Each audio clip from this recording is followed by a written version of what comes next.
has no intention to go for the two-state solution, period.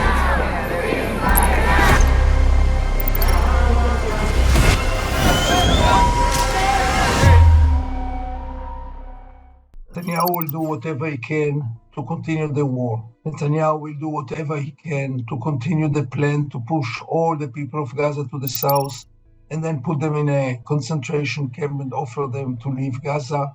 In other words, to commit an ethnic cleansing of Gaza and the genocide of Gaza. This Netanyahu will try to do. The question is not Netanyahu. The question is Donald Trump. How devoted is he? And how serious is he? He never proved too much seriousness.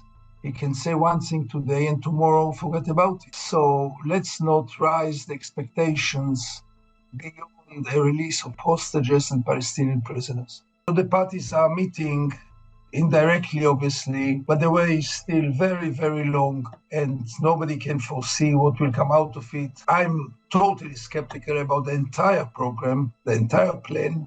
The 20 articles are, part of them are imaginative, without any details, without any timetable, without any commitments. But the first stage can and should be implemented, namely stopping the war, stopping the genocide, releasing the hostages, releasing some of the thousands Palestinian prisoners. This can be achieved, and the coming hours will show if it will be achieved or not. It depends much on how much leverage will the American president use on both parties, but mainly on Israel. Israel wants, first of all, to follow the instructions of the American president and to give him the impression that he is succeeding in influencing Israel and changing its policy. The real agreement is between Netanyahu and Donald Trump, not between Netanyahu and Hamas. If Donald Trump will use this to promote the agreement, obviously Israel will have to follow. But